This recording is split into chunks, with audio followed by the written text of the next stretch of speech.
narrativo, hoje a aula ela está focada no tempo verbal na narrativa. Para relembrar, o que é um texto narrativo? Texto narrativo é aquele que você conta uma história, é aquele que você pode participar na primeira pessoa, vamos lembrando sempre para não esquecer, eu tenho narrador personagem, onde ele conta aquilo que ele viveu, aquilo que ele observou, ele conta a história na primeira pessoa, e eu chamo sempre a atenção de que, mesmo que esteja na primeira pessoa, isto não significa que toda a história tem que estar na primeira pessoa. Até porque o narrador personagem, como eu sempre falo, ele não é o centro de tudo. O narrador personagem me conta uma história. E tudo que ele conta aparecerá diversas terceiras pessoas, dependendo do lugar onde ele esteja. Ele pode descrever amigos, festa, qualquer que seja a circunstância, certo? Então veja, o que eu chamo a atenção no tempo verbal da narrativa? Eu chamo a atenção logo na terceira, certo? Por quê? Vira aqui no quadro, deixando para vocês olharem. O foco na terceira pessoa, eu tenho narrador personagem. O foco na terceira pessoa, eu vou ter a indicação de uma data ou estação. Eu tenho um marco temporal, certo? Aí, dando sequência a isso, eu tenho a sequência narrativa. Ela é cronológica. Como assim? Se vocês prestarem atenção, as matérias que têm texto narrativo estão todas interligadas. Por quê? O foco na terceira, o meu narrador é o observador. Pode ser o onisciente? Também pode. Mas a partir do momento que você está contando uma história, o que mais aparece é o observador. Isso não significa que tenha a obrigatoriedade de ser somente, unicamente onisciente. O observador.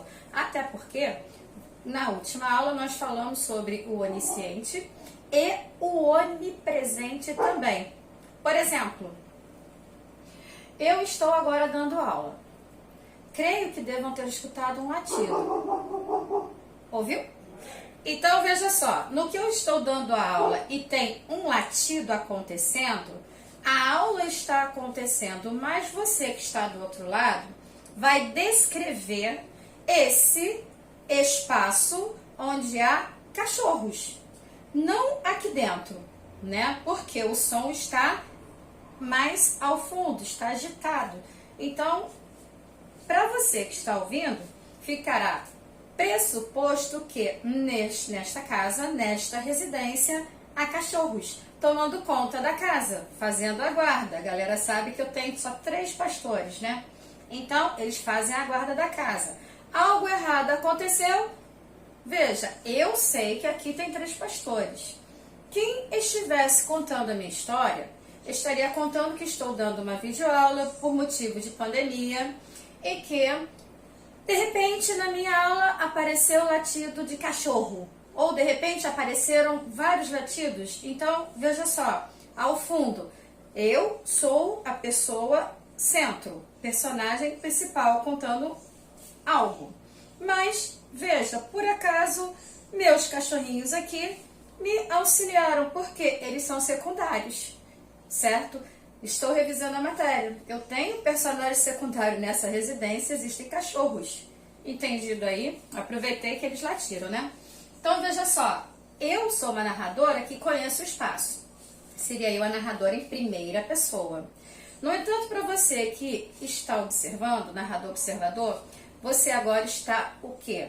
Assistindo. E no que você assiste, você ouve, às vezes, algum barulho. Se passar uma moto barulhenta, você saberá, porque se falei que ela é barulhenta, é porque dará para vocês ouvirem. Se meus cachorros estão fazendo a guarda da casa, e algo diferente está na rua, alguma pessoa está passando quando deveria estar em casa, vocês irão ouvi-los latindo. Certo isso? Você é o narrador da terceira, você vai chegar e vai contar a alguém, você observou a aula. E você percebeu que ao fundo ouvia latido de cachorro. Então, se tem um latido, você agora foi o narrador observador. Certo? E quando você contar a história a alguém, cara, eu estava assistindo a aula da Valéria, e de repente tinha um uivo, do nada, ela dando aula e au, au, au, o que quer que seja, você vai pensar, né? você vai contar para alguém. No que você está contando aquilo que você observou, porque você não está aqui, você não conhece as dependências da residência, você não conhece o espaço, então não tem como você ser o narrador onisciente da terceira pessoa. Por quê? O onisciente é aquele que sabe do meu psicológico. Não tem como você ser o onipresente, porque o onipresente você conhece todo o espaço, conhece tudo, certo isso? Então veja, nesse momento, ao assistir a minha aula, você, ao contar a história do latido, se eu quisesse que eles latissem, não sairia tão perfeito, você, é o narrador observador, irá contar como foi, qual foi a minha reação, como foi o latido, foi um só, foi fininho, foi grosso, qualquer que seja, você é narrador observador. Então veja, você irá contar, eu assisti na aula enquanto ela falava, enquanto ela explicava, ela aproveitou. Veja bem, no que eu estou explicando, eu já estou marcando para vocês o quê? O tempo verbal. Por quê? Os textos narrativos, ele tem tempos verbais, em sua maioria todos no indicativo. Quando estou em sala, eu costumo dizer, o indicativo é o tempo verbal, que é o presente, é o aquilo, é o agora, é o futuro, certo? Quando nós estamos conjugando o subjuntivo, é algo que poderá acontecer. O subjuntivo é quando, eu não sei quando acontecerá, se eu tivesse, eu não sei quando eu vou ter, que eu espero, por exemplo, eu espero que você estude, eu espero que você estude, é o meu tempo presente, porém, veja, não sei quando pode ser esse estudo seu, esse meu ter, entendeu? Então você tem uma ideia de algo que pode acontecer ou não. Por exemplo, quando eu costumo brincar e falar com vocês assim, quando eu passar na prova, darei um churrasco. Opa! Quando eu passar, quando será que eu vou passar na prova? Se eu fizer uma prova em 2020, será que em 2020? 21, 22, 23, 24, 2030? Não sei. Porque o subjuntivo tem a ideia de um futuro que eu não sei quando vai acontecer. Mas com relação ao meu verbo seguinte, quando eu passar, darei quando eu passar, eu sei que eu vou passar. Darei uma prova. Futuro, verbo conjugado, darei, verbo dar, conjugado no futuro do presente. Darei um churrasco. Quando eu passar na prova, darei um churrasco. Quando será essa prova, não sei. Quando vou passar, também não sei. O que eu sei, que quando isso acontecer, a certeza eu tenho que o churrasco será dado. Por quê? Darei um churrasco. Verbo conjugado no modo indicativo no futuro do presente. Entendido isso? Então veja só, o que estou mostrando aqui hoje? O meu tempo verbal na narrativa e para não cair no esquecimento, eu falo sempre dos meus narradores. Quando você conta uma história, ela costuma estar sempre presente no tempo passado. Eu tenho pretérito imperfeito. Quando eu estava na escola, costumava falar mais alto. Imperfeito. Pretérito perfeito. Gostei das aulas ocorridas no primeiro bimestre, em sala. Gostei é passado, é pretérito perfeito, verbo gostar, primeira conjugação. Quisera eu pudesse estar dando esta aula em sala. Então veja, quando você pega livros, você verá que em sua maioria o tempo verbal predominante é o tempo passado, o pretérito é a ideia do passado. Mas, Valéria, acontece que aparece o presente. Sim, aparece o presente, porque quem está contando no passado. No entanto, quando eu tenho a presença de aspas e a presença do travessão, ele apresenta o que para você? Diálogo. Se ele apresenta o diálogo, ele vai fazer a fala daquela personagem naquele momento. Por exemplo, vou pegar aqui, não sei se eu pego o Peter Pan, o Mundo de Sofia, vou pegar o Mundo de Sofia. No Mundo de Sofia, a primeira parte é falando, eu gosto muito desse livro, tá? O Mundo de Sofia. Romance da História da Filosofia. Gosto muito deste livro mesmo, tá? A história é muito legal. Ele é grossinho, mas olha, vale a pena, tá? Vamos lá. O Jardim do Éden. No fim das contas, algo teria que ter surgido a partir do nada. Aí começa assim: Sofia Amundsen voltava da escola para casa. O primeiro trecho do caminho ela fez com Jurun. Elas conversavam sobre robôs. Jurun dizia que o cérebro humano era como um computador sofisticado. Sofia não sabia ao certo se concordava. Um homem não deveria ser mais que uma máquina? Olha, esse é o primeiro parágrafo. Chamei a atenção na leitura aos verbos conjugados. Se vocês prestarem atenção, estão nos pretéritos, certo? Aí ela coloca aqui: cada um tomou o seu próprio rumo ao passarem pelo supermercado. Sofia morava no final de uma vila e tinha que andar quase o dobro que Jurun para chegar em casa. Era como se fosse o fim do mundo, porque atrás de seu jardim não havia nenhuma outra casa, só o começo da floresta. Então veja, peguei esses dois parágrafos só para apresentar a vocês a presença. Sempre tem, correto? Meu tempo passado estará sempre presente, mas vamos lá. Se eu pegar o livro de Peter Pan, no Peter Pan, deixa eu ver se tem mais aqui, tem mais diálogos. Então veja só, como eu tenho mais diálogos em Peter Pan, deixa eu buscar um legal aqui para vocês que desmarcou a página quando eu peguei. Veja bem, aqui, vamos lá. Vou ler uma parte para que vocês tentem entender o trecho e o contexto certinho, tá? Começa aqui. Não irritem à toa. Está entre aspas, tá? Tinha sido a recomendação de Wendy lá na prisão. Por isso, Pee-wee deu um passo à frente com toda a educação.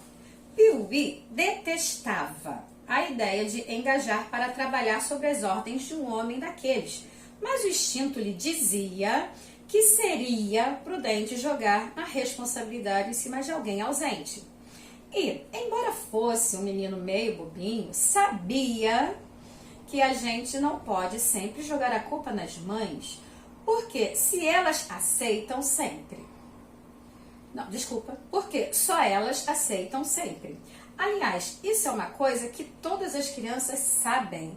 E apesar de desprezarem as mães por causa disso, sempre utilizam esse recurso. Utilizam com a M, é passado, tá, gente? Assim, Pee-wee explicou, cauteloso. Agora vem com o parágrafo. O senhor não leve a mal, sabe? Mas eu não acho que a minha mãe ia querer que eu fosse pirata. Você acha que a sua mãe deixava você de leve? Então veja só, nessa hora, como eu chamei a atenção, tem o quê? Tem um travessão, é a fala dele. Mas a história, ela toda, ela é contada no passado. Como eu peguei um trecho para vocês e fiz a leitura para que vocês observassem o tempo verbal apresentado, certo? Deixa eu ver o que mais. Aí tem mais, vou virar só mais um pouquinho, olha, tá vendo só aqui? Eu tenho textos e eu tenho travessão. Tem travessão de fala, tem travessão que explica. Isso é algo que eu sempre falei em sala com relação a textos narrativos com conversas. Porque nessa hora faz-se presente o discurso direto. O discurso direto é aquele discurso em que você tem a fala exata da personagem ou de quem quer que tenha falado naquele momento, dentro de um texto narrativo. Certo isso? Quando você pensa em discurso indireto, por exemplo, aqui ele vai seguindo. Episcou para Deleve, que disse tristonho. Acho que não. E suspirou como se quisesse que as coisas fossem diferentes. Você acha que a sua mãe ia gostar? Gêmeo. Você acha que sua mãe ia gostar, gêmeo?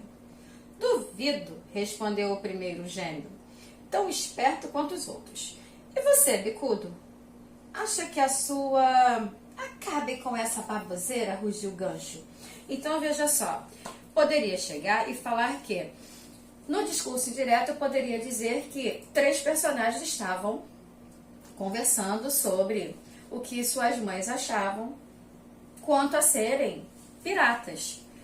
Então, você pode colocar que a primeira pergunta foi feita e foi perguntado para Deleuze. Isso eu não leve a mal, mas eu não acho que a minha mãe ia querer que eu fosse pirata. Você acha que sua mãe deixava você, Deleuze? Essa é a pergunta. É original. Eu posso colocar o que para vocês? Que Deleuze começou e Deleuze perguntou se achava legal, se a mãe gostaria se a mãe gostaria que ele fosse um pirata, o que acharia se ele virasse pirata, o que a mãe dele ia achar. Aí nisso foi perguntando um pro outro, perguntou pro gêmeo, o que o gêmeo falou? O gêmeo chegou lá e colocou, até que o Capitão Gancho chegou e falou que, para com essa besteira. Capitão Gancho falou que, pare com essa besteira. Então, viu, pare com essa baboseira, foi o que ele colocou. Então, veja só, eu posso falar que o Capitão Gancho chegou e falou que parassem com essa besteira, com essa baboseira, porque afinal de contas aquilo não era uma conversa para aquele momento. Então veja, eu não estou mais agora no meu término, quando coloquei que o Capitão Gancho falou que deveriam parar com aquela baboseira, com aquela besteira, porque tinham mais o que fazer, eu estou com o meu discurso indireto. Porém, se eu chegar e falar, e Capitão Gancho chegou e falou, parem com esta baboseira, parem com esta besteira, qualquer que seja, são sinônimos, tá? Então, veja, qualquer que seja uma das palavras. Pare com esta besteira, tá? É a fala do Capitão Gancho. Se eu chegar e falar, o Capitão Gancho de repente chegou lá e falou que todos deviam parar com essa besteira, discurso indireto, certo? Então, veja, acabei introduzindo matéria de discurso direto e indireto porque eu preciso disto para os textos narrativos também. Aqui eu cheguei a chamar a atenção da indicação de uma data ou estação. Bem, data ou estação porque no trabalho de vocês, acho que é a Ovelha Negra, no capítulo 7, está falando sobre uma estação. Depois vocês verifiquem lá. Porque, veja só, na verdade eu quero chamar a atenção com relação ao marco temporal. Sempre haverá um marco temporal. Sempre, sempre. Tem algo que estará ali sempre marcando algo. E caberá a você identificar qual foi a data, qual foi a estação, se foi de manhã, se foi à tarde, se foi à noite, entendeu? Em que horário aquilo aconteceu, foi na madrugada, tudo terá um tempo marcado. Nisso você terá marcação direta no seu tempo verbal, no seu texto narrativo também, na sua história. Tempo verbal não, correção. No seu texto narrativo. E a sequência narrativa, porque ela tem uma cronologia, eu não posso sair do além e chegar aqui, né? Então, eu tenho que ter uma ordem para dar seguimento a toda a minha história. Ela tem que ter início, tem que ter o meio, tem que ter o fim. Tem que ser coerente, tem que ter coesão para que você, qualquer pessoa entendam. Por exemplo, Peter Pan é um livro fácil de ser compreendido, né? Até porque tem filme, tem desenhos, tem como você visualizar de uma forma bem imaginativa. No entanto, quando eu penso em O Mundo de Sofia, o Mundo de Sofia, ele tem um fundo bastante filosófico. Eu acho muito interessante, porque o enredo dele é muito bom, te leva a pensar, que fala de Descartes. Eu gosto muito desse aqui, certo? Gosto muito. Não tem tempo cronológico? Tem. Mas é muito diferente deste. Aqui eu falo sobre o iluminismo. Então eu tenho várias colocações. Aqui eu falo sobre Kant também, né, que vocês falam, escrevem às vezes, o romantismo. Então eu tenho várias marcações nesse livro que estão dentro da literatura e que também, aqui eu tenho várias marcações que estão na literatura e na filosofia também. Veja bem aqui, olha, é um livro riquíssimo. Eu falo de Marx também, O Espectro Ronda a Europa. Então você consegue aprender filosofia, aprender bastante da história. Tá falando da parte mecanicista aqui, Manifesto Comunista, aqui na parte de Marx, fala de Darwin. Então você tem uma história sendo contada, você aprende filosofia brincando aqui e sai interpretando tudo de uma forma maravilhosa, viajando no mundo da Sofia. Galera, espero que vocês tenham gostado da aula de hoje. Fechei aqui, exemplifiquei, faço os exercícios, dúvidas, perguntem-me no e-mail, tenham paciência, olho os e-mails, mas são muitos e-mails, eu olho devagar, ok? Com o tempo eu vou marcando, caso eu perceba alguém não me enviou, eu vou questionar, não tem problema, eu pergunto lá depois, tá? Isso daí não é problema. Agora, se eu recebi, caso eu tenha recebido, não recebo, você não respondeu, são muitos e-mails, tá? Mas pode ter certeza que a resposta vai chegar. Qualquer dúvida, me perguntem lá pelo e-mail, certo? Até a próxima.